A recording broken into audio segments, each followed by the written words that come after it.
पीछे से हेल्प मत लेना, कोशिश करो कि अपने आप करो। ये देखो कि कल से बेटर है या कल वाली कंडीशन है।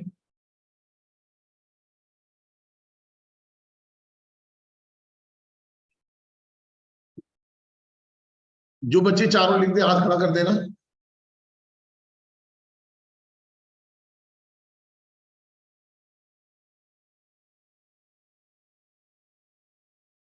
सब बच्चे अब फुल टेस्ट के लिए तैयार हो जाओ। फुल टेस्ट केमिस्ट्री के तो मैं अब कर ही दूंगा, और जो बच्चे फुल टेस्ट देना चाहते हैं केमिस्ट्री के फुल टेस्ट के लिए रेडी रहिए।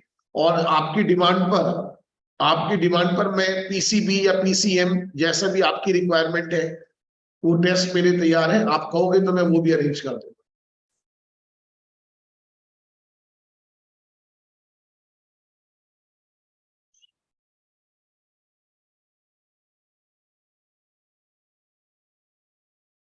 चेक कर लीजिए एक बार फॉर्मूले, कल मैंने सिखाए थे।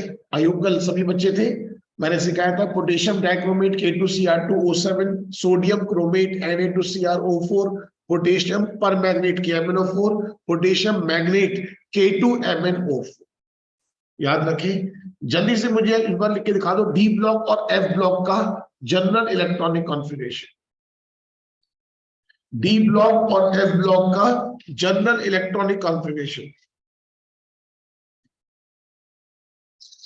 सब बच्चे चेक करें कि वॉइस क्लियर आ रही है।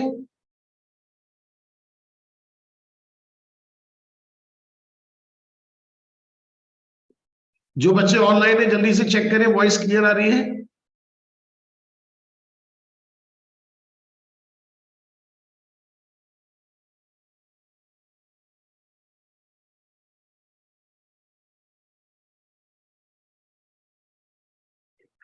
सभी बच्चों को वॉइस क्लियर आ रही है। अब जल्दी से डी ब्लॉक और एफ ब्लॉक के कॉन्फ़िगरेशन लिख के दिखा दीजिए। कितने बच्चों ने लिख दिया डी ब्लॉक एफ ब्लॉक? आप देखो कल इसी में गलतियां कर रहे थे, है ना, और कल काफी गलतियां कर रहे थे, जबकि आपको पता है एग्जाम का मोस्ट इंपॉर्टेंट क्वेश्चन, एक क्वेश्चन आपकी जिंदगी बदल सकता है, ये ध्यान रखना। D block F block N-1 D12। कल मैंने बताया था आउटर शेल को N बोलते हैं, पेनल्टी मेट को N-1 और इनर पेनल्टी मेट को N-2। ये सब बातें मैंने कल बताई थी। आउटर शेल को N, पेनल्टी मेट N-1 और इनर पेनल्टी मेट N-2।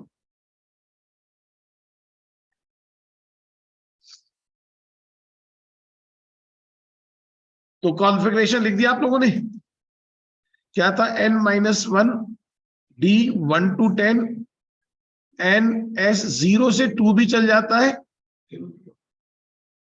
क्योंकि एक एलिमेंट है पैलेडियम।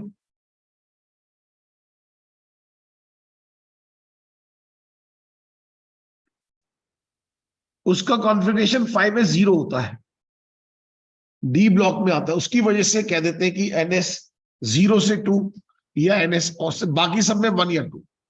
जितने भी डी ब्लॉक के एलिमेंट्स उनकी पहचान ध्यान रखना कि आउटर शेल में 1 या 2 इलेक्ट्रॉन्स। क्लियर? एफ ब्लॉक में बहुत बच्चे गलती करते हैं। N-2 F 1 से 14, N-1 D 0 या 1। कितने बच्चों ने एफ ब्लॉक का सही लिखा है? सबसे मेन चीज है एफ ब्लॉक। एफ ब्लॉक में गलती मत कर जाना।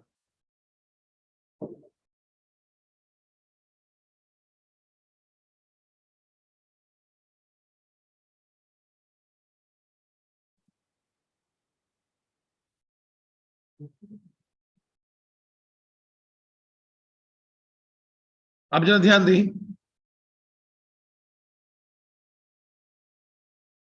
सब बच्चे सुन लो बहुत ध्यान से, कुछ बातें बता रहा हूं, बहुत ध्यान से सुन लीजिए। मैंने आपको बताया था डी ब्लॉक एलिमेंट्स क्या होते हैं, जिनमें last electron penultimate shell के डी सब शेल में एंट्री करते हैं। जिसमें last electron penultimate shell के डी सब शेल में एंट्री करता है, डी ब्लॉक के एलिमेंट्स कहलाते हैं। मैंने एक खास बात बताई थी, इनकी लास्ट 2 शेल इनकम्प्लीट होती है। अब जरा एक बात सुन लो, खास बात, ट्रांजिशन एलिमेंट्स की डेफिनेशन क्या है? ट्रांजिशन एलिमेंट्स, सब बच्चे ध्यान से सुना। ट्रांजिशन एलिमेंट्स के लिए ऐसा बोला जाता है, जरा सुन लो एक मिनट ध्यान से। जितने भी ट्रांजिशन एलिमेंट्स हैं, इनका डी सबशेल इनकम्प्लीट होना चाहिए ग्राउंड स्टेट में या किसी भी ऑक्सीडेशन स्टेट में। समझ लो, बहुत इंपॉर्टेंट पॉइंट बता रहा हूं। इनका चौथे पॉइंट लिख लो, ट्रांजिशन एलिमेंट्स का डी सबशेल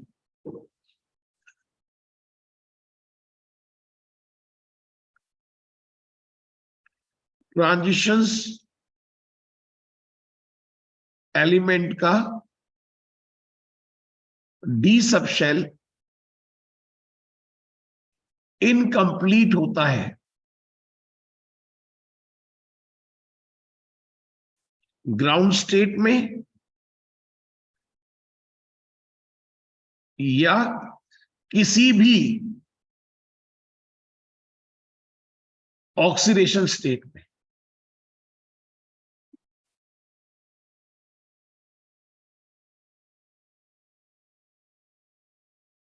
ठीक है, ध्यान रखेंगे।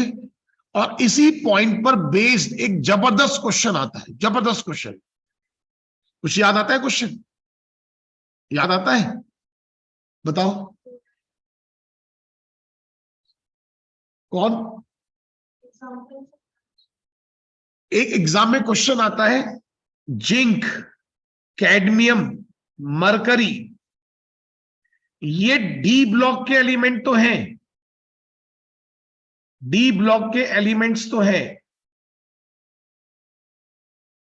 बट ये ट्रांजिशन एलिमेंट्स नहीं है।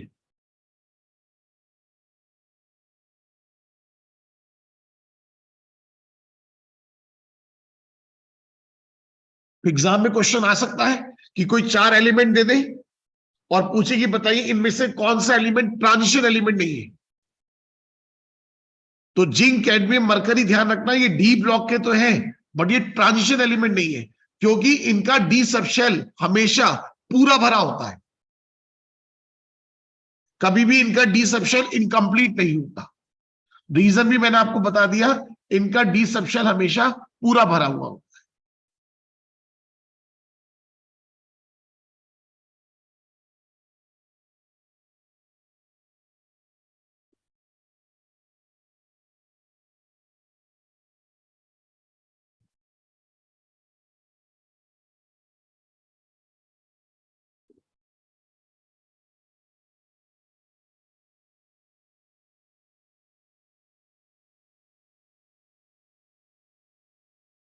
ये वाली बात क्लियर हो गई? मेन बात इसमें यही थी, डेफिनेशन पता होनी चाहिए। और आपको ये पता ही है इनकी जो प्रॉपर्टीज होती है, एस ब्लॉक और पी ब्लॉक के बीच में लाई करती है। ट्रांजिशन एलिमेंट्स, इनकी जो प्रॉपर्टीज है वो एस ब्लॉक और पी ब्लॉक के बीच में लाई करती है। क्या लिखा हुआ? मोटी मोटी डेफिनेशन पढ़ लो। Transition elements defined as the one which has, क्या लिखा हुआ? Incomplete filled d orbitals in its ground state or in any of its oxidation state. बोलो, ध्यान रखोगे? Zinc, cadmium, mercury D block के होते हुए भी ट्रांजिशन एलिमेंट्स नहीं कहलाते।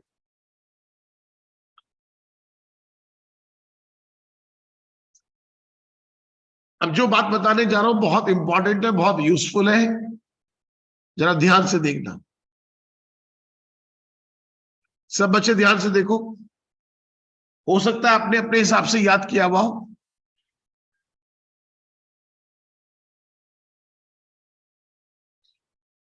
कितने बच्चों को डी ब्लॉक पूरा याद है विद एटॉमिक नंबर?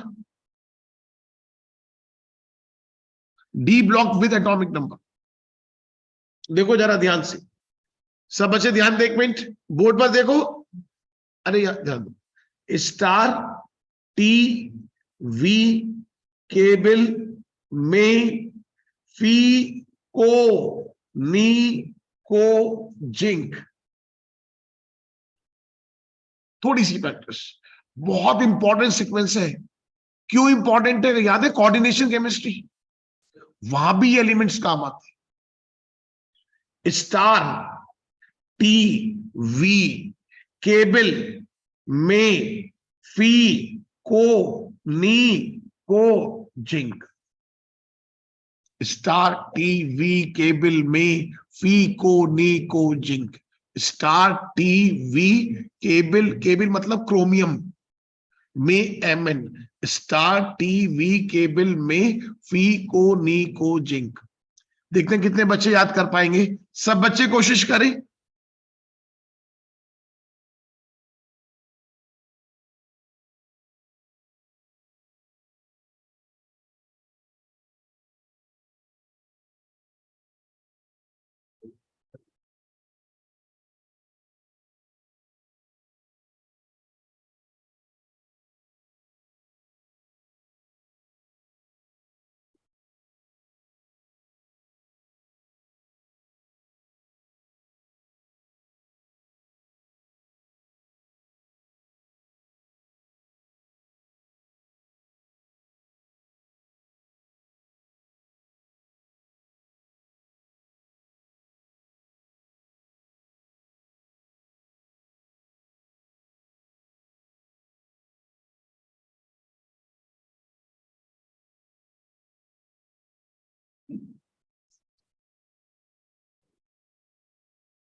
कितने बच्चों ने कर दिया?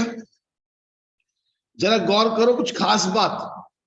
अब जरा काम की बात देखना। जो बात बता रहा हूं वो बात इंपॉर्टेंट है। ये फोर्थ पीरियड है।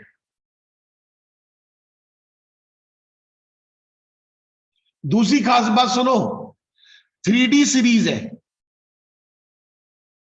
तीसरी खास बात सुनो, फर्स्ट ट्रांजिशन सीरीज है। सारी बातें पता होनी चाहिए। फोर्थ पीरियड है, आपको मेरी बात याद आएगी, एक कम वाला डी। 3D सीरीज है और फर्स्ट ट्रांजिशन सीरीज, नोट कर लीजिए।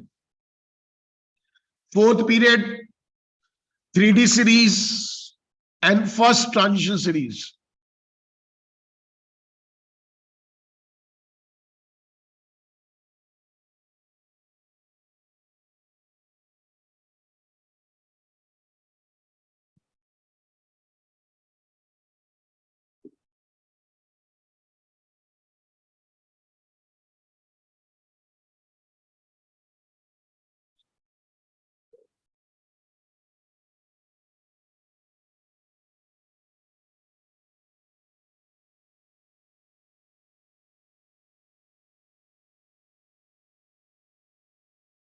सब फॉलो कर रहे हैं?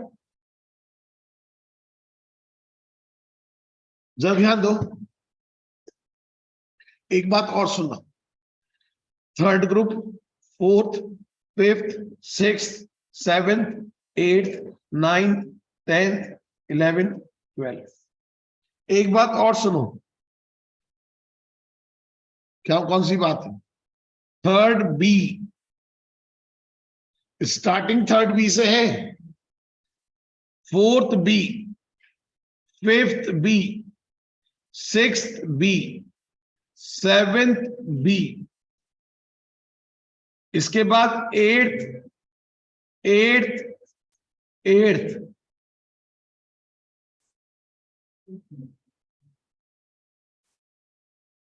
उसके बाद 11th, 11th, 11th ऐसा, 11th first B, 12th। System पूरा पता होना चाहिए। आधा अधूरा पढ़ना कंपटीशन के हिसाब से बहुत खतरनाक है। अब करने को तो मैं डी ब्लॉक एक दिन में, 2 दिन में खत्म कर सकता हूं, होगी फॉर्मेलिटी पूरी, बस तो कुछ होगा नहीं। आपको सारी चीजें पता होनी चाहिए, तभी आप इसे यूज कर पाओ। मार्क कीजिए, जैसे मैंने लिखा है मार्क कीजिए।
हाँ जी बताइए, हो गया। अब जरा सुनो खास बात। 21, 22, 23, 24, 25, 26, 27, 28, 29, 30, ये एटॉमिक नंबर आपको टिप्स पे याद होने चाहिए। कैसे? उंगलियों पे गिनो, उंगलियों पे। Star 21, star T 22, star T we 23। उंगलियों पे गिनना है आपको, समझ रहे हो? कभी कोई आपसे पूछ रहा है एमएन का atomic number, star T V cable में 25, क्योंकि ये एटॉमिक नंबर आपके एक चैप्टर है कोऑर्डिनेशन केमिस्ट्री, वहां पर काम आते हैं। वहां पर कई बार आपको याद आता है, क्वेश्चन आता है हाइब्रिडेशन निकालने के लिए, तो आपको एटॉमिक नंबर पता होना चाहिए। एटॉमिक नंबर पता होगा तो आप कॉन्फ़िगरेशन कर पाओगे। तो इसलिए सब बच्चों को ये एटॉमिक नंबर याद करना बहुत जरूरी है। स्टार टी वी केबल में फी को डी को जिंक। बड़ा कंफ्यूजन होता है, कोबाल्ट 27, बहुत कंफ्यूजन होता है। क्रोमियम तो सब बच्चों को याद हो जाता है 24। क्यों याद हो जाता है? हम बचपन में जब फर्स्ट टाइम पढ़ते हैं, एक्सेप्शन केस है 24 और 29। इसमें तो मुझे लगता है सब बच्चों को याद हो जाता है, क्रोमियम 24 और कॉपर 29। ये दो तो सबको याद रहते हैं, बाकियों में कंफ्यूजन होता है। अब देखो जरा, सब बच्चे ध्यान से देखें। यू जरा ना बनो, याद हो गया? यू वाई, जरा जेडार, ना बनो एनबी, मानो एमओ, मानो एमओ। सुनो कॉन्सेप्ट, कैसे कॉन्सेप्ट ऐसे दिल पे डाले। कुछ लोग सुंदर होते हैं, या कभी थोड़े ज्यादा सुंदर होते हैं, उनकी सबसे बड़ी वीकनेस, आप उनकी तारीफ करते रहिए, खुश रहेंगे। पर तारीफ करने की भी एक लिमिट है। यू जरा ना बनो, मानो, मानो, तुम्हारा, तुम्हारा मतलब टीसी, बट टीएम मत कर देना कभी, यहां पर तुम्हारे में टीएम कर दो। टीसी, रूप आर यू, रंग आर एच, पर पीडी, अजी एजी, कह दिया सीडी। यू जरा ना बनो, मानो, तुम्हारा, तुम्हारा मतलब टीसी, रूप आर यू, रंग आर एच, पर पीडी, अजी एजी, कह दिया सीडी। देखते हैं कितने बच्चे याद कर पाएंगे। यू जरा ना बनो, मानो, तुम्हारा, तुम्हारा मतलब टीसी, रूप आर यू, रंग आर एच, पर पीडी, अजी एजी, कह दिया सीडी। लिख के प्रैक्टिस करें।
लेट हो गए, लेट हो गए।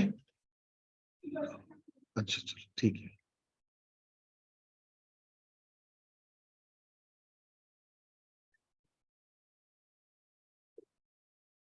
अब जरा ध्यान दो, कितने बच्चों को याद हुआ? यू जरा ना बनो मानो, यू यू वाई, जरा जेड आर, ना बनो एनबी, मानो MO, तुम्हारा TC, रूप RU, रंग RH, पर PD, अजी AG, कह दिया CD। आगे आ जाओ सेकंड।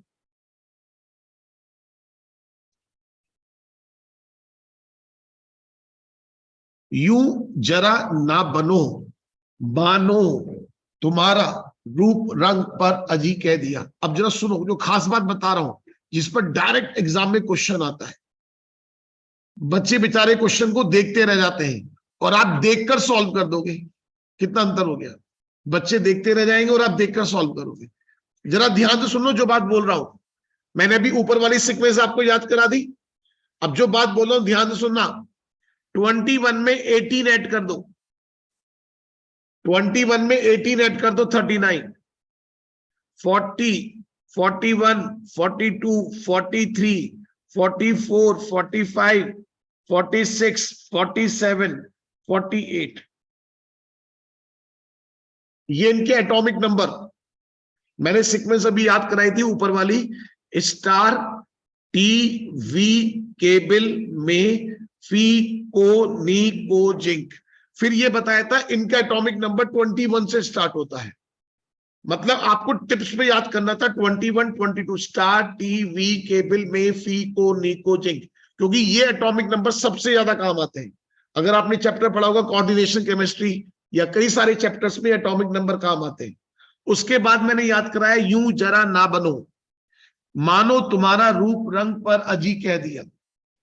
39, 40, 41, 42, 43, 44, 45, 46, 47, 48। जरा एक मिनट सुन लो पहले, एक मिनट रुक जाओ, जरा ध्यान दें।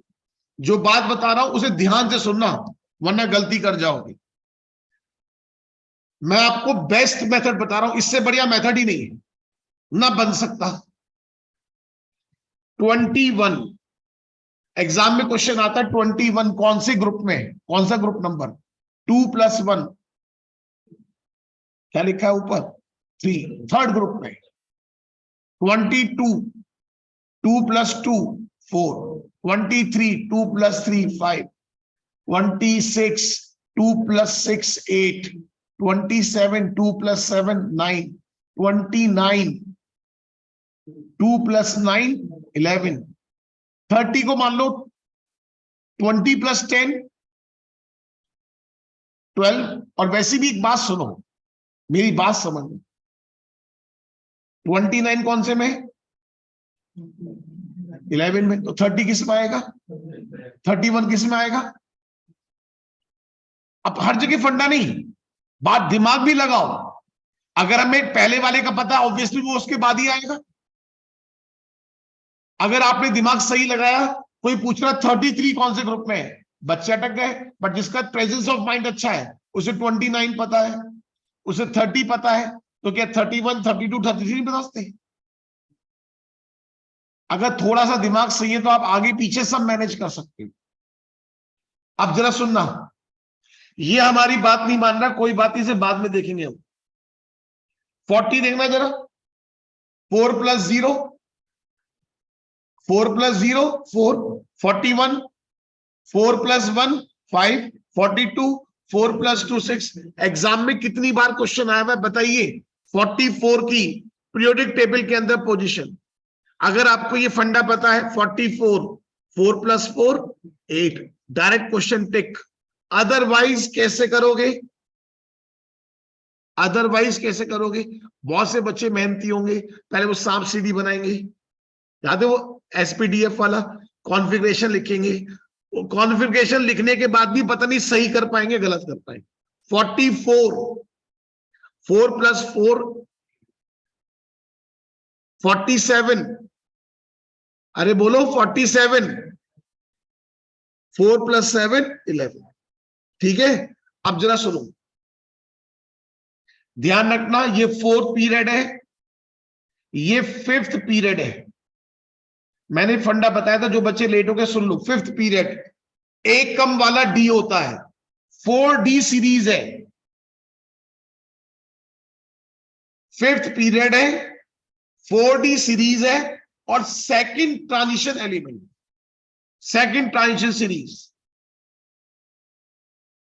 Second transition series. सब बच्चे ध्यान रखना, ये बातें मैं शुरू ऊपर से लिंक करता आ रहा हूं, ठीक। अब जरा देखना बोर्ड पर, आपको याद आएगा, अभी मैंने आज शुरू में बताया था, जो बच्चे लेटे सुन लो। जिंक, कैडमियम, मरकरी, क्या बताया था मैंने? ये डी ब्लॉक के होते हुए भी ट्रांजिशन एलिमेंट्स नहीं है। डी ब्लॉक के होते हुए भी ये ट्रांजिशन एलिमेंट्स नहीं है। एग्जाम का मोस्ट इंपॉर्टेंट क्वेश्चन, इनमें से कोई चार एलिमेंट दे देंगे और पूछ लेंगे बताइए इनमें से कौन ट्रांजिशन एलिमेंट है। तीन तो ये दे दिए और एक इनमें से दे दिया, समझ गए? Zinc, cadmium, mercury D block के एलिमेंट तो है, बट ये ट्रांजिशन एलिमेंट नहीं है। अब एक बात सुनो, सब में सस्ता कॉपर, कॉपर से महंगा चांदी, कॉपर से तो महंगी है चांदी, और चांदी से महंगा सोना। देखो उसी सीक्वेंस में रखे हुए, कॉपर, एजी, एयू, याद हो गया? कॉपर, एजी, एयू, इनको बोलते थे कॉइंस मेटल। एग्जाम में क्वेश्चन था, व्हाट कॉइंस मेटल कौन से ग्रुप नंबर है? 11, क्योंकि पुराने जमाने में इनके कॉइन्स बनते थे। अच्छा बताओ, गोल्ड से भी महंगा कुछ होता है? कौन होता है? बड़ी समझदार हो आप लोग। प्लेटिनम, देखो सब आस पास है। गोल्ड के बगल में कौन है? प्लेटिनम। अब जरा सुनो, अगर याद करना चाहो तो, क्योंकि बहुत कम बच्चों को याद होता है सीक्वेंस, इसका मैंने फंडा बना रखा है, जरा ध्यान से देखना। ईश्वर, इरिडियम, आजकल इरिडियम में मिक्स करते हैं, अगर आपको पता होगा। आई आर नहीं पता होगा, खैर। आई आर, ईश्वर, मैंने इसका फंडा बनाया, ईश्वर, आई आर। ओशो, ओशो का नाम सुना है? नहीं, मेरे अलावा कहीं और सुना है ओशो का नाम? कितने बच्चों ने नाम सुना है ओशो का? Osho, Rajneesh, R H, Osho. जैसे अभी आपने सुना ना, जैसे रामदेव जी हैं। नहीं,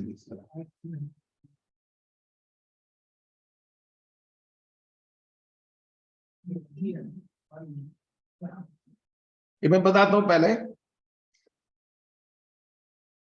जैसे आपने रामदेव जी का नाम सुना होगा, ऐसी एक बहुत बहुत बड़े फिलोसफर, इनसे बड़े आज तक कोई फिलोसफर नहीं हुए। इनका पूरा में आश्रम भी है, जिनको Osho Rajneesh, just like god माना जाता था। बहुत बड़े फिलोसफर, बहुत क्लियर थिंकिंग, बट कई बार कंट्रोवर्शियल कुछ बातें हो जाती है, बट फिर भी वन ऑफ द बेस्ट। मुझे इनसे बढ़िया आज तक कोई नहीं लगा, इनके विचारों से बढ़िया विचार। ईश्वर, ओशो, रजनीश, विंटर तक, हाफ लेटे। पहले एक मिनट सुनो जरा एक बात। जिंक, कैडमियम, मरकरी, कॉपर, एजीएयू, निकल, पैलेडियम, प्लेटिनम। पहले आप शुरू के दो एक बार लिख के प्रैक्टिस करो,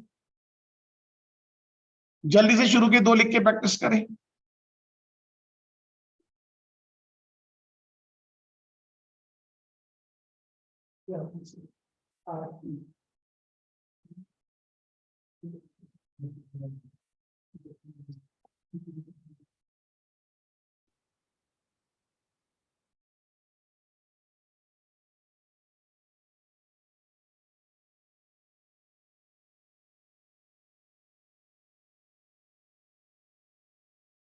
शुरू के दो सीक्वेंस याद करो। स्टार, टीवी, केबल में फीको निको जिंक। स्टार, टीवी, केबल में फीको निको जिंक।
कर दिया? इनके ग्रुप नंबर निकालने आ गए। 44, 4 + 4 8, 43 क्वेश्चन आए हुए। Zinc, cadmium, mercury, copper, AgAu, nickel, palladium, platinum, cobalt, rhodium, ईश्वर, ओशो, रजनीश, विंटर, तक, हाफ, लेटे। यहां लालू, लालू मतलब लेंथेनाइट्स, लालू मतलब लेंथेनाइट्स। नाम सुने लेंथेनाइट्स और एक्टिनाइट्स? अब जरा मेरी बात सुनना, सुनो। बहुत कम बच्चों का ऑब्जर्वेशन सही होता है। अगर आपने मेरी बात सुनी तो बहुत आगे तक काम आएगी। स्कैंडियम नंबर 21, जरा बोर्ड पर देख लो सिस्टम। 21, 21 में 18 ऐड करा 39, 39 में दोबारा 18 ऐड कर दो 57। आपको याद आएगा 14 एलिमेंट्स लेंथेनाइट्स होते हैं। 57 में 14 ऐड कर दो 71। 57 से 71 तक तो लेंथेनाइट्स हो गए। अब इसके बाद यहां से 72, 73, 74, 75, 76, 77, 78, 79, 8। ये एटॉमिक नंबर लिखना हर एक के बस की बात नहीं है। अगर आपने मेरी बात फॉलो करी तो एक बार में सारे याद। पहला वाला 21 से स्टार्ट होगा, 21 से 30 तक। 21 में 18 ऐड कर दो 39, 39 में 18 ऐड कर दो 57, 57 से 14 ऐड कर दो 71, 71 से फिर आगे।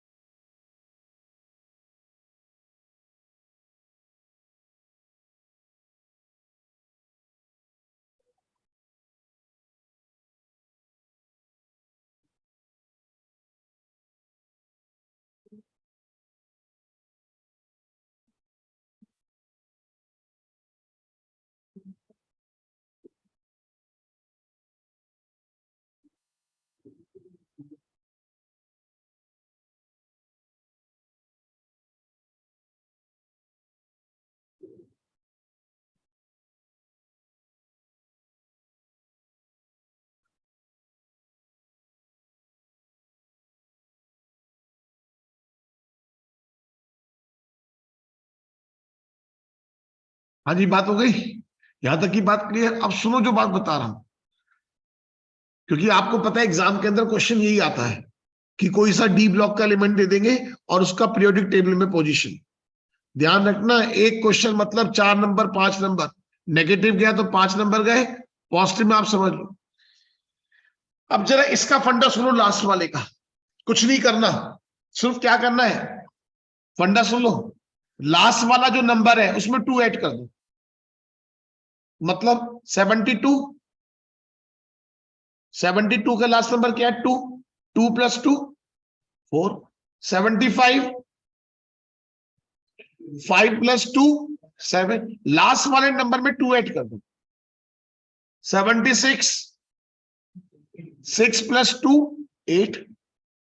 सोचो कितना आसान। अगर कोई आपसे पूछे 76 कौन से ग्रुप में आता है, बता ही नहीं पाओगे। सोच के देखो 76 कौन से ग्रुप में आता है। अगर आपको नहीं तरीका पता तो आप क्वेश्चन अटका रह जाएगा, आप देखते रह जाओगे क्वेश्चन। 76, 6 + 2 8।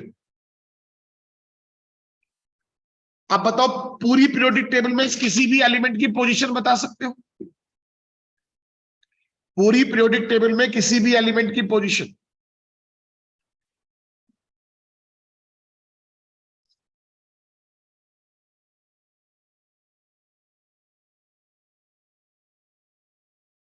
अब तुम्हें एक चीज बताता हूं, बहुत काम की, और भी ज्यादा काम की, एग्जाम में आए हुए क्वेश्चंस। जरा एक मिनट ध्यान से देखना। हमने 18 दो बार ऐड कर दिया, 18 दो बार ऐड कर दिया। अब 18 ऐड नहीं करेंगे, अब करेंगे 32 ऐड। और अगर आपको याद आएगा एक्टिनाइट्स, लेंथेनाइट्स के नीचे कौन होते हैं? एक्टिनाइट्स, एलआर तक। 57 में 32 ऐड करेंगे 89, 89 में 14 ऐड करोगे,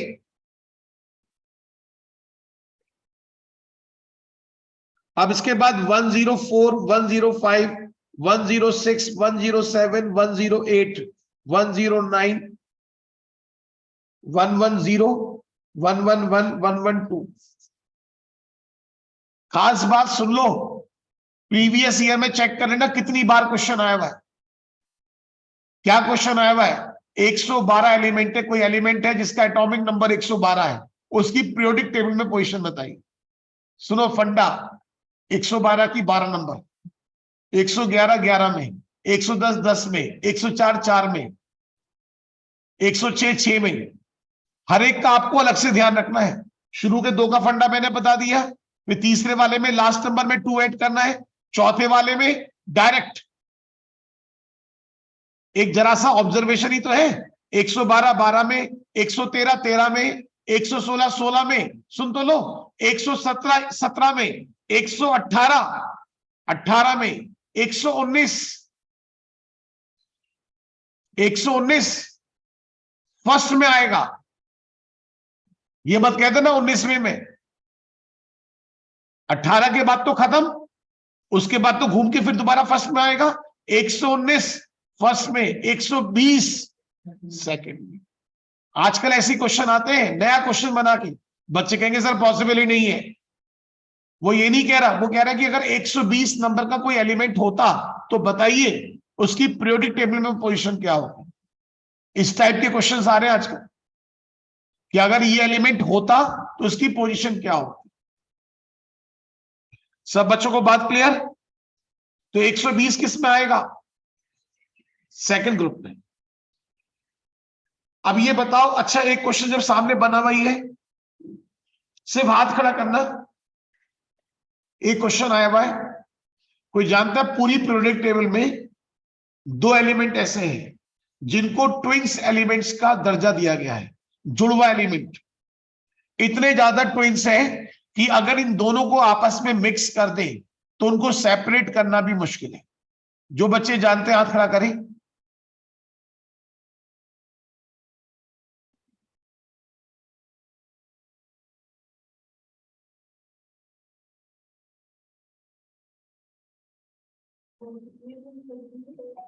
ध्यान रखना, ये दो एलिमेंट है ZR और HF, ये ट्विंस एलिमेंट्स कहलाते हैं। इतने ज्यादा ट्विंस हैं कि अगर इन दोनों को आपस में मिक्स कर दें तो सेपरेट करना भी मुश्किल है। ये एग्जाम के इंपॉर्टेंट क्वेश्चन है जो मैं आपको बता रहा हूं, ZR और HF।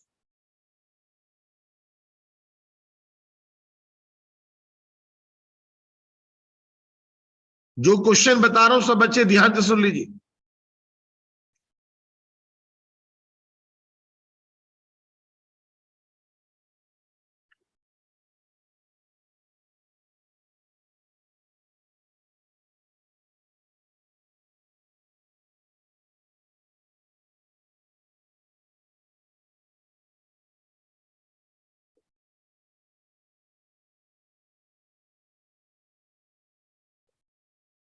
अब जरा ध्यान दें,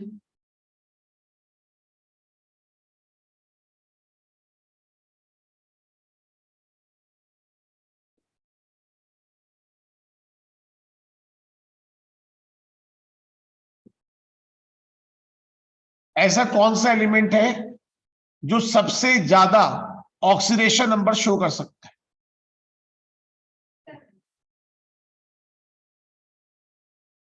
सबसे ज्यादा जो एलिमेंट ऑक्सीडेशन नंबर शो कर सकता है that is osmium, OS। OSO4 में इसका ऑक्सीडेशन नंबर +8 होता है। सबसे ज्यादा ऑक्सीडेशन नंबर जो शो कर सकता है दैट इज ऑस्मियम। OSO4 के अंदर इसका ऑक्सीडेशन नंबर +8 होता है।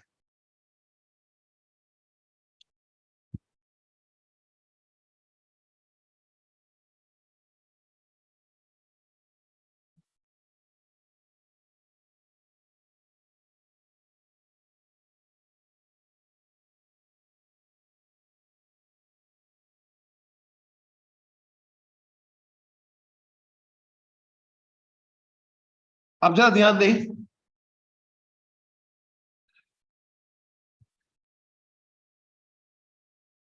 एक पॉइंट ध्यान रखना, जो बात बोल रहा हूं क्या ध्यान रखना, कोई भी एलिमेंट अपने ग्रुप नंबर से ज्यादा ऑक्सीडेशन स्टेट शो नहीं कर सकता। कोई भी एलिमेंट अपने ग्रुप नंबर से ज्यादा ऑक्सीडेशन स्टेट शो नहीं कर सकता। जैसे क्रोमियम है, क्रोमियम का ग्रुप नंबर क्या है? 6। किसी भी कंडीशन में क्रोमियम का ऑक्सीडेशन नंबर 6 से ज्यादा नहीं आएगा। अगर आंसर 6 से ज्यादा आ रहा है तो समझ लो आंसर गलत है। ऐसे में क्या टिक करके आओगे? 6। टिक क्या करके आना है? 6। भले आंसर आपका +8 आ रहा हो, +10 आ रहा हो, कुछ भी आ रहा हो, तो ऐसे में क्या टिक कर देना? +6। कोई भी एलिमेंट अपने ग्रुप नंबर से ज्यादा, कोई भी एलिमेंट अपने ग्रुप नंबर से ज्यादा ऑक्सीडेशन स्टेट शो नहीं कर सकता। जैसे Mn है, ज्यादा से ज्यादा +7। ठीक है, जैसे फॉर एग्जांपल CrO5 है, CrO5 में Cr का ऑक्सीडेशन नंबर, CrO5 में Cr का ऑक्सीडेशन नंबर, CrO5 में Cr का ऑक्सीडेशन नंबर। हाँ जी बताइए, CrO5 में Cr का ऑक्सीडेशन नंबर x + 5 × -2 = 0। आप कहोगे x की वैल्यू +10, मतलब आपको ये आंसर नहीं हो सकता। आंसर क्या टिक करोगे?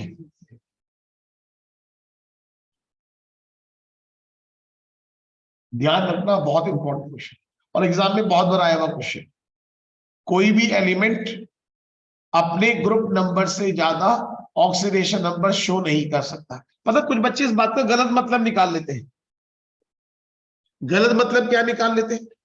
मेरी बात सुनो, मैं क्या कह रहा हूं और आप लोग क्या सोचने लगते हो।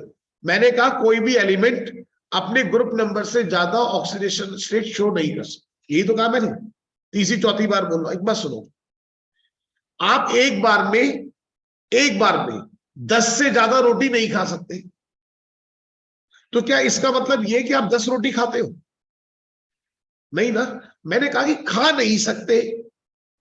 मैंने ये कहा कि कोई एलिमेंट अपने ग्रुप नंबर से ज्यादा शो नहीं कर सकता, तो इसका मतलब ये थोड़ा कि 9 वाला 9 शो करेगा, 10th वाला 10 शो करेगा, ऐसा नहीं है मतलब। समझ रहे हो? मैंने बताया शो नहीं कर सकते। एक बात और सुन लो, ये भी क्वेश्चन बहुत इंपॉर्टेंट है, अभी जेईई मेंस में आया हुआ क्वेश्चन है इसी पॉइंट पर बेस्ड। जैसे कि आपको पता है 6 ग्रुप में कौन कौन था? क्रोमियम था, क्रोमियम के नीचे कौन था?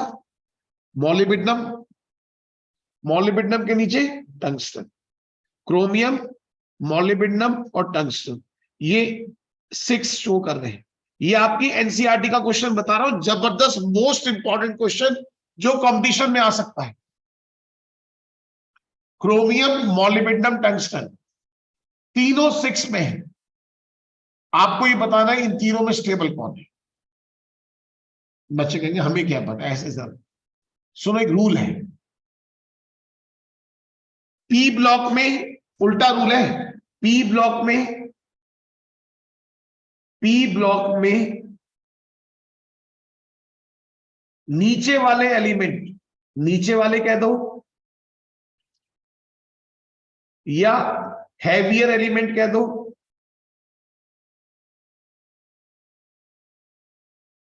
लोअर ऑक्सीडेशन स्टेट स्टेबल होती है।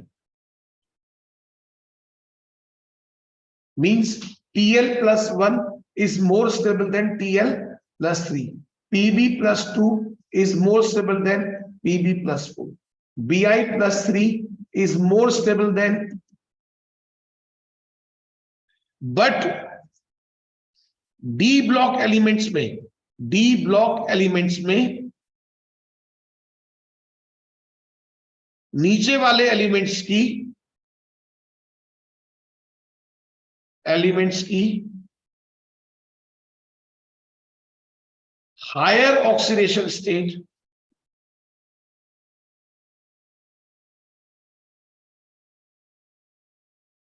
स्टेबल होती है। इसमें ये स्टेबल है और ये अनस्टेबल। डी ब्लॉक में हैवियर एलिमेंट की हायर ऑक्सीडेशन स्टेट स्टेबल होती है और पी ब्लॉक में हैवियर एलिमेंट की लोअर ऑक्सीडेशन स्टेट स्टेबल।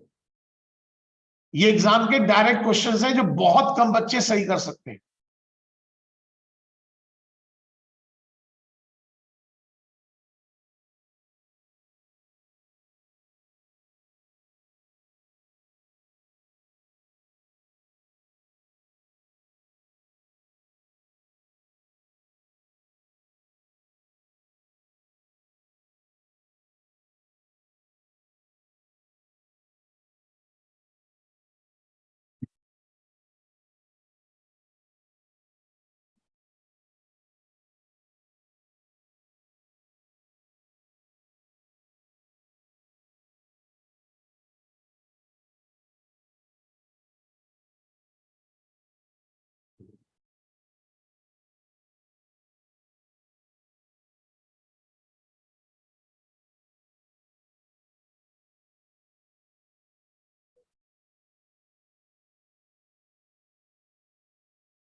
अब पता जेई मेंस में भी इस बार क्वेश्चन आया था।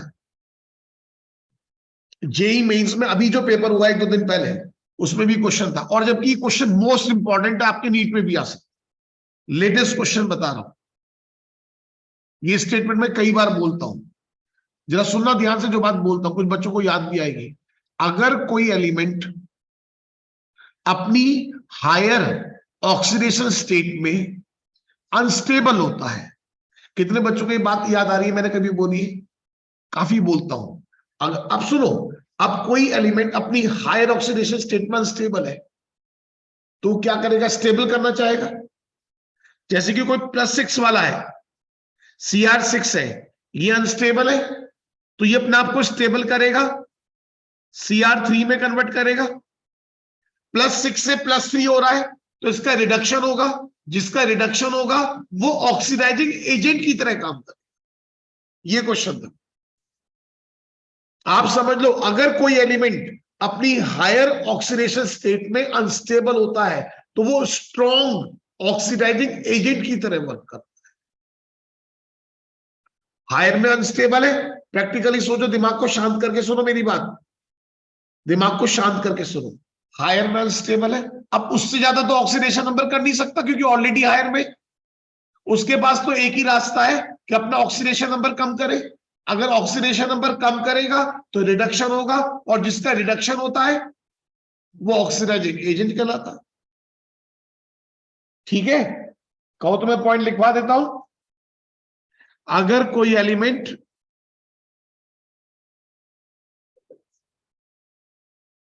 अपने हायर ऑक्सीडेशन स्टेट में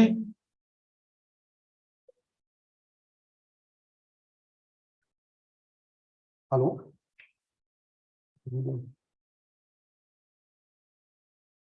मुझे लगा मुझे लेगा।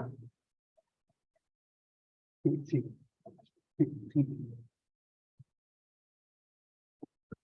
अगर कोई एलिमेंट अपने हायर ऑक्सीडेशन स्टेट में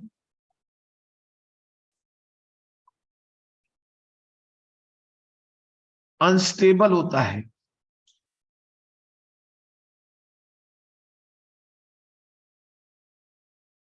तो वो स्ट्रॉन्ग ऑक्सीडाइजिंग एजेंट की तरह काम करता है।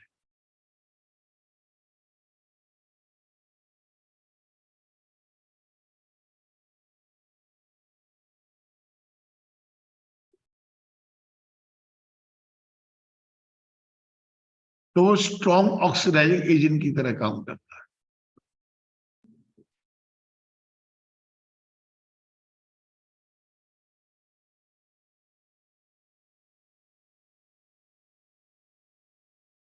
जैसे कि आप बता दो चलो इसी बात पर।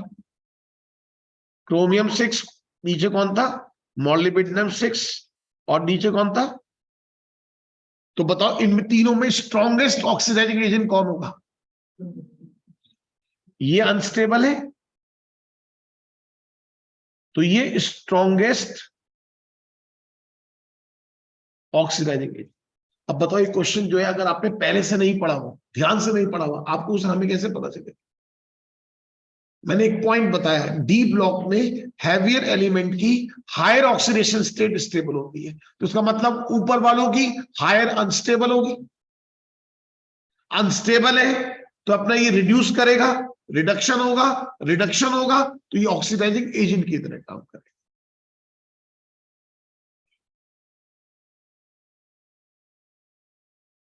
सब बच्चे फॉलो कर रहे हैं?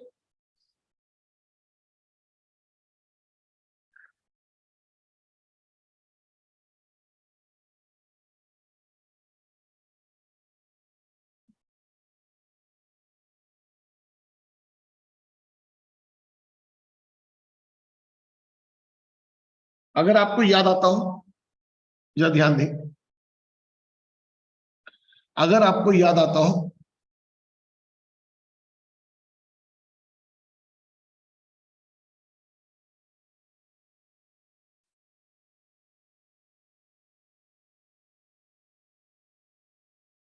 एक टॉपिक जानते हो, व्हाट इज स्क्रीनिंग इफेक्ट?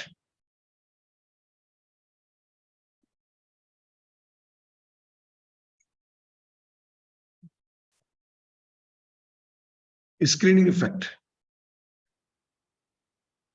जानते हो? कोई बच्चे जानते हैं तो बताइए।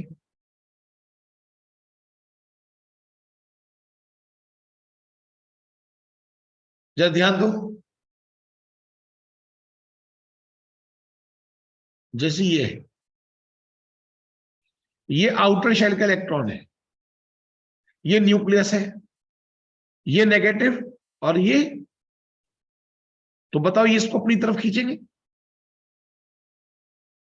इसे बोलते हैं न्यूक्लियर चार्ज। होता क्या है, जो इनर शेल के इलेक्ट्रॉन्स होते हैं, जो इनर शेल के इलेक्ट्रॉन्स होते हैं वो आउटर शेल के इलेक्ट्रॉन को रिपेल करते हैं। इनर शेल के इलेक्ट्रॉन का आउटर शेल के इलेक्ट्रॉन को रिपेल करने का जो प्रोसेस होता है उसे स्क्रीनिंग इफेक्ट कहते हैं। इनर शेल के इलेक्ट्रॉन का आउटर शेल के इलेक्ट्रॉन को, इनर शेल के इलेक्ट्रॉन्स का आउटर शेल के इलेक्ट्रॉन को रिपेल करने का जो प्रोसेस होता है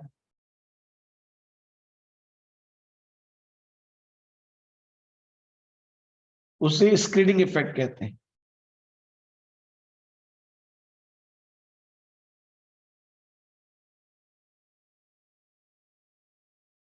बोलो याद रहेगा, इनर शेल के इलेक्ट्रॉन का आउटर शेल के इलेक्ट्रॉन को रिपेल करने का जो प्रोसेस होता है उसे स्क्रीनिंग इफेक्ट कहते हैं। अच्छा बताओ, अगर स्क्रीनिंग इफेक्ट ज्यादा होगा तो बाहर वाला इलेक्ट्रॉन टाइटली बाउंड होगा, लूजली बाउंड होगा? लूजली बाउंड होगा। समझ रहे हैं बात को? और आपको यह भी पता है डी ब्लॉक में लास्ट इलेक्ट्रॉन कहां एंट्री करता है? बाहर से अंदर वाली शेल में। डी ब्लॉक में इलेक्ट्रॉन कहां एंट्री करता है? बाहर से अंदर वाली शेल।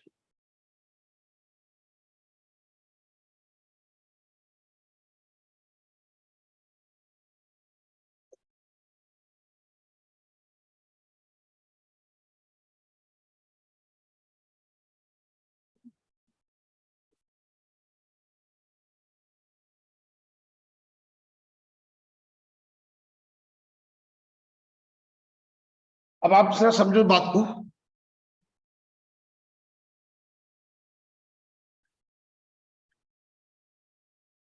जरा ध्यान देना, स्टार टीवी केबल में पी को नी को जिंग। जरा ध्यान सुनो, जब हम बात करते हैं एटॉमिक रेडियस की,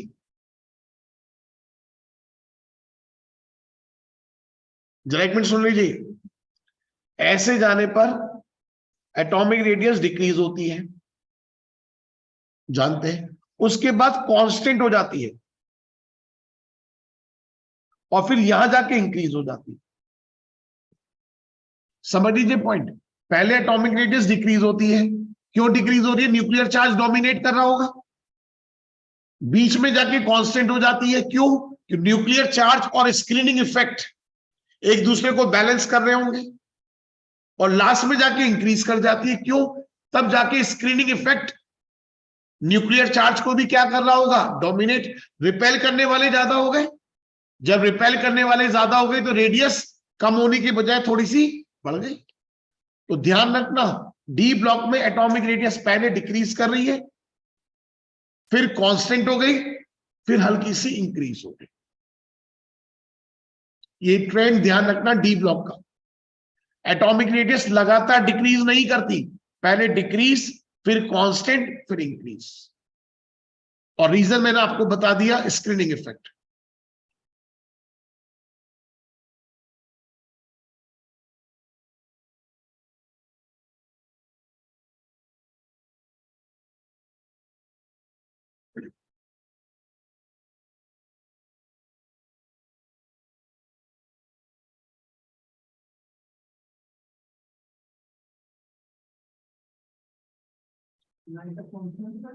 हाँ, तो वैल्यूज देख लेना, ये जनरल ट्रेंड, जनरल ट्रेंड।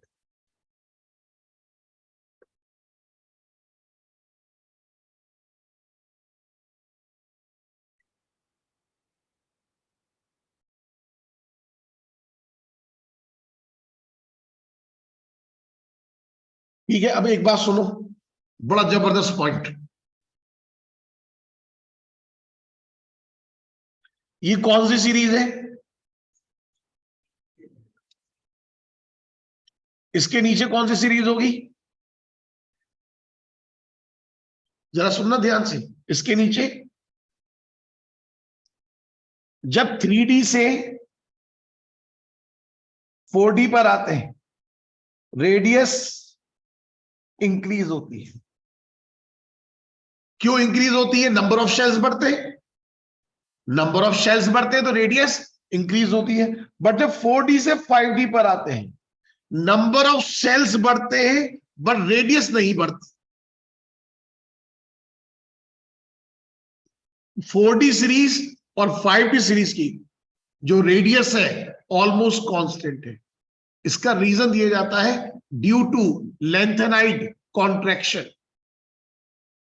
बीच में लेंथेनाइड एलिमेंट्स आ गए ना, तो पता चला जितनी बड़ी उतनी कम हो गई।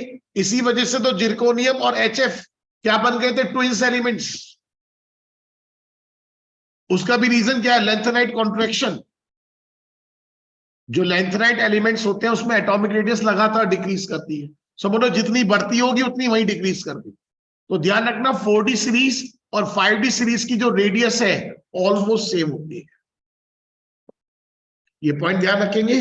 3D सीरीज 3D से 4D पर आते हैं, नंबर ऑफ शेल्स बढ़ते हैं, रेडियस बढ़ती है। बट 4D से 5D में जाते हैं, नंबर ऑफ शेल्स बढ़ते हैं, रेडियस कांस्टेंट रहती है।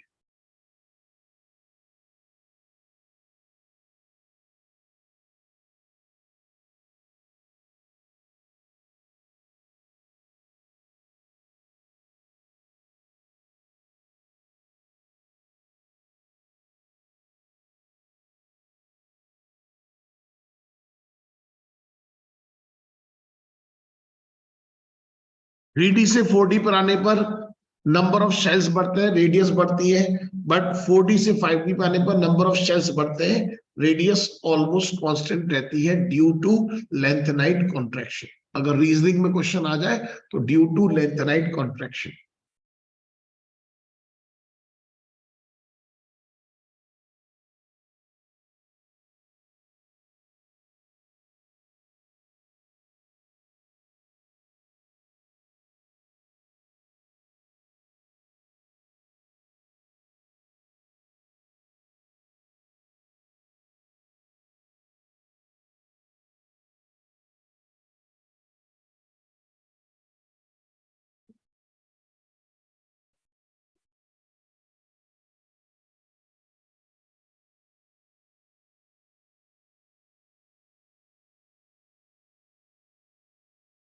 ठीक है, पॉइंट क्लियर हो गया। अच्छा बताओ, डी ब्लॉक के एलिमेंट्स मेटल्स होते हैं, नॉन मेटल्स होते हैं, मेटलॉइड्स होते हैं, या मेटल, नॉन मेटल, मेटलॉइड तीनों तरह के होते हैं? क्या कहोगे? Only metals, only non metals, only metalloids, या मेटल, नॉन मेटल और मेटलॉइड तीनों तरह के होते हैं?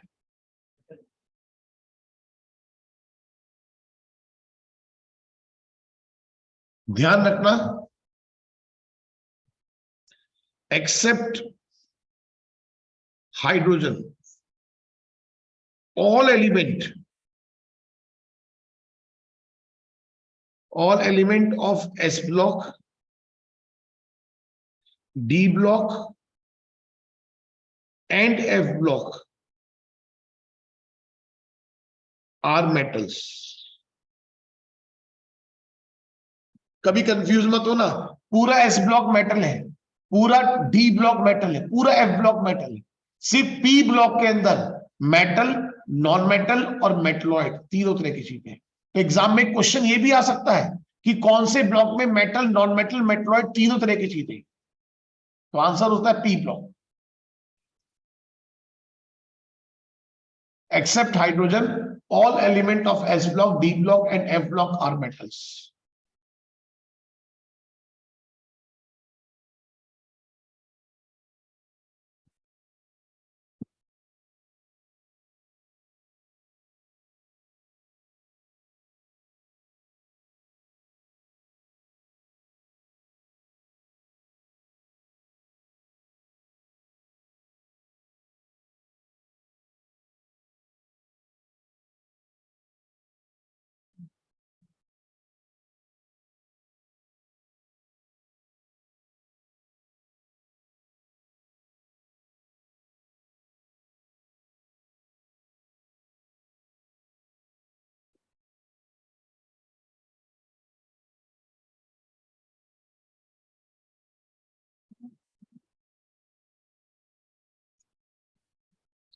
अच्छा बताओ, जो प्योर गोल्ड होता है, एक बच्चा पूछ रहा है एक्सेप्ट हाइड्रोजन मींस, एक बच्चे ने पूछा है, नाम नहीं बोल रहा क्योंकि ज्यादा बेइज्जती हो जाएगी, कि सर एक्सेप्ट हाइड्रोजन मींस इसका क्या मतलब? मेरे भैया, हाइड्रोजन को छोड़कर, क्योंकि हाइड्रोजन कौन है? Non metal.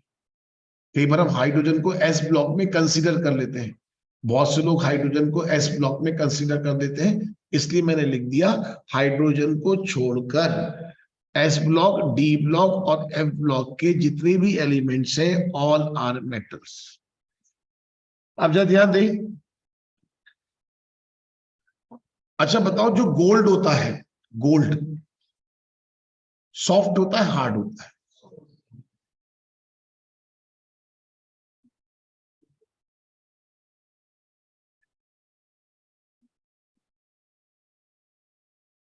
बताइए, सॉफ्ट या हार्ड? ध्यान रखना, जो गोल्ड होता है, प्योर गोल्ड सॉफ्ट होता है, मतलब प्योर गोल्ड की आप ज्वेलरी नहीं बना सकते। ये नहीं कि इम्प्योरिटी हम सस्ता करने के लिए मिलाते हैं, प्योर 100% गोल्ड की ज्वेलरी नहीं बना सकते, बनाओगे खिंच जाएगी, टूट जाएगी। ये सोने की चेन पहन रखी आपने, वो खिंच जाएगी, टूट जाएगी। तो उसमें उसको हार्ड करने के लिए इम्प्योरिटी मिलाई जाती है। मैक्सिमम आपने सुना होगा 22 carat 921 92.1% pure gold maximum use करते हैं, क्योंकि ज्यादा प्योर गोल्ड होता है। अब आप समझ लो मैं क्या बताना चाह रहा हूं। जो मेटल की हार्डनेस होती है वो डिपेंड करती है number of unpaired D electrons के ऊपर। जितने ज्यादा अनपेयर्ड इलेक्ट्रॉन्स होते हैं, अनपेयर्ड मतलब अकेले, जितने ज्यादा अनपेयर्ड इलेक्ट्रॉन्स होते हैं वो मेटल उतनी हार्ड होती है। जैसे क्रोमियम, मॉलिब्डेनम, टंगस्टन, इनमें D5 कॉन्फ़िगरेशन है ना। क्रोमियम, क्रोमियम का कॉन्फ़िगरेशन याद है? D5। क्रोमियम, क्रोमियम भूल गए? 24 बचपन में पढ़ाया था, एक्सेप्शन केस है D5 4s1। जितने ज्यादा अनपेयर्ड डी इलेक्ट्रॉन्स होते हैं मेटल उतनी हार्ड होती है। ध्यान रखना, जैसे गोल्ड है, कॉपर है, आपको तो पता नहीं, बट बहुत से लोग समझदार होते हैं, पता चला आप बाजार में गए, कॉपर का वायर परचेज करने गए, जो वायर होते हैं कॉपर वाले, दुकानदार ने कहा कॉपर का है, तो आप खरीद के लिया है। बहुत से लोग क्या करते हैं, उसका प्लास्टिक का खोल छीलेंगे, उसके बाद जो वायर है उसमें देखेंगे सॉफ्टनेस कितनी है। अगर सॉफ्टनेस अच्छी है तो मतलब उसमें कॉपर कंटेंट ज्यादा है, अगर उसमें हार्डनेस है तो मतलब उसमें कॉपर कंटेंट कम है, क्योंकि कॉपर भी एक तरह का सॉफ्ट है। कभी आप प्योर कॉपर की देखें ना, उसमें सॉफ्टनेस होती है। तो ध्यान रखें, मैंने एक पॉइंट आपको बता दिया।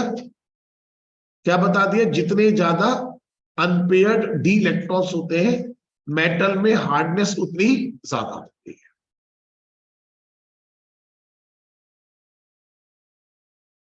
हार्डनेस लिख लो पॉइंट, जितने ज्यादा unpaired D electrons, greater the number of unpaired electrons, greater the number of unpaired electrons, greater is the strength of the bond, मतलब बॉन्ड उतना मजबूत बनता है। जितने ज्यादा डी इलेक्ट्रॉन्स होते हैं, अनपेयर डी इलेक्ट्रॉन्स होते हैं, जितने ज्यादा अनपेयर डी इलेक्ट्रॉन्स होते हैं उतना स्ट्रॉन्ग बॉन्ड बनता है और मेटल उतनी हार्ड होती है।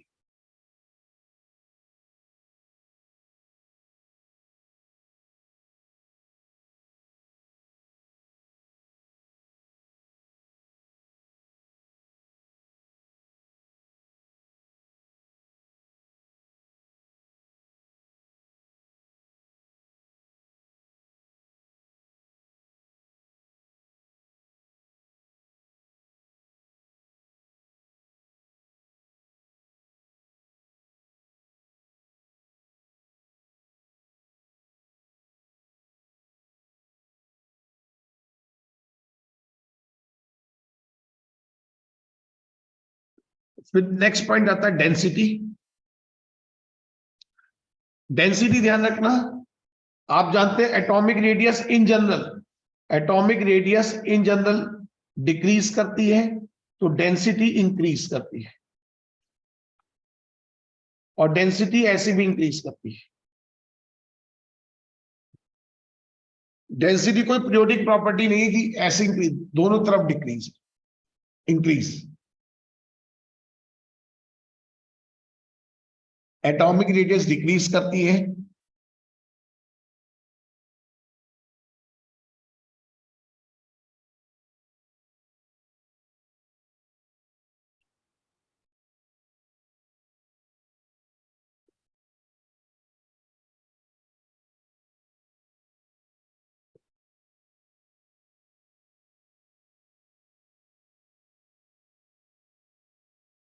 नेक्स्ट देखते हैं आयनाइजेशन एनर्जी। ध्यान रखना, इनकी एस ब्लॉक वालों से ज्यादा होती है बट पी ब्लॉक वालों से कम होती है। आपको पता है मेटल्स तो इलेक्ट्रॉन आसानी से छोड़ देते हैं, जितना ज्यादा मेटालिक करेक्टर होगा वो उतनी आसानी से इलेक्ट्रॉन छोड़ेगा।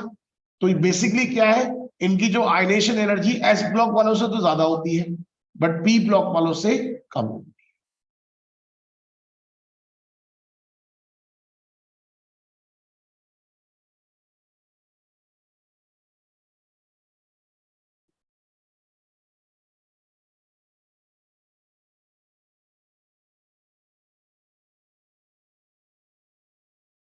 है। एक बड़ा इंपॉर्टेंट पॉइंट है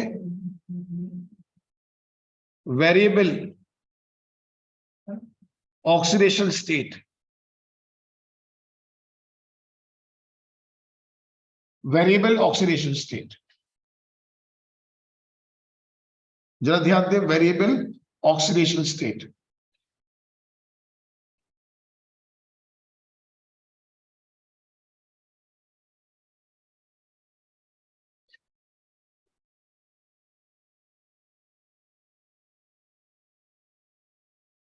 वेरिएबल ऑक्सीडेशन स्टेट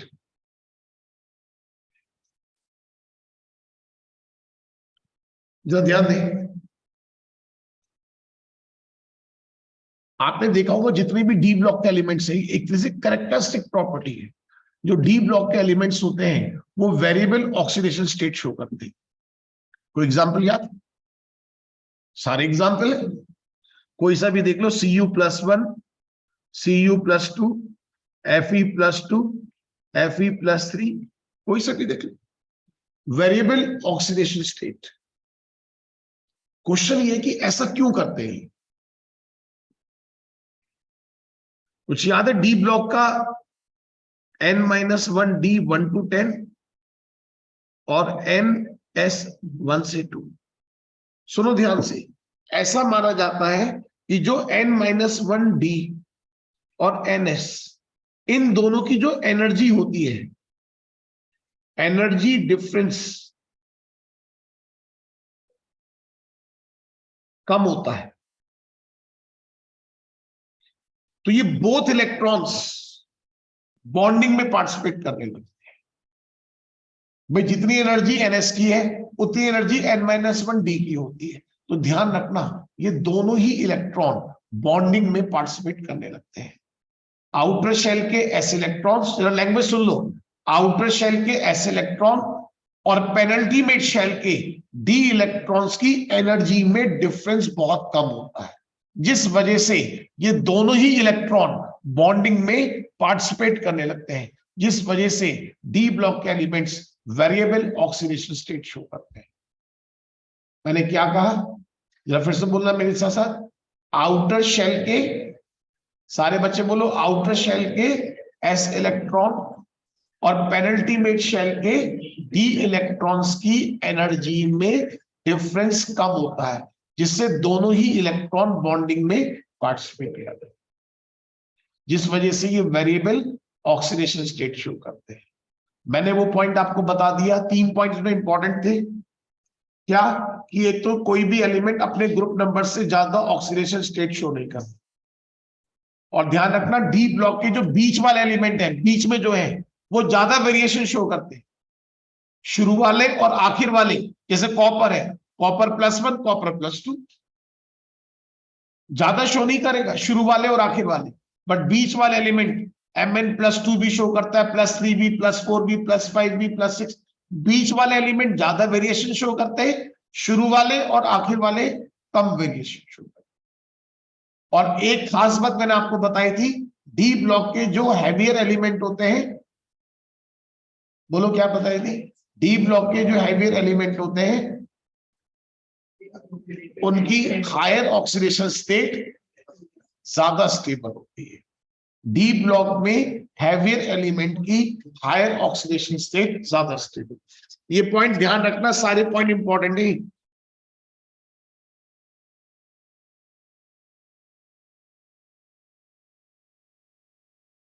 एक टॉपिक दिया हुआ है, enthalpy of atomisation.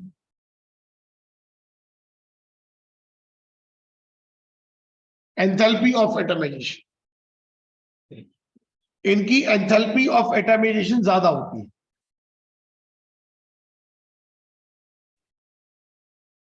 Due to metallic bond, due to strong metallic bond and covalent bond also.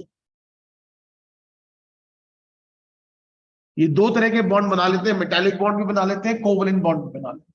तो अब आप सोचो, पहली बात तो समझो, what is enthalpy of atomisation? Atoms को सेपरेट करने के लिए जो एनर्जी रिक्वायर्ड है उसे बोलते हैं एंथैल्पी ऑफ एटमाइजेशन। अगर एटम्स के बीच बॉन्ड स्ट्रॉन्ग बना होगा तो नेचुरली उनको सेपरेट करने के लिए आपको ज्यादा एनर्जी रिक्वायर्ड है, और बॉन्ड स्ट्रॉन्ग कौन सा है? मेटालिक बॉन्ड, और कोवलेंट बॉन्ड भी बनता है, तो इस वजह से इनकी एंथैल्पी ऑफ एटमाइजेशन ज्यादा हो। कुछ नोट करना है तो कर लीजिए।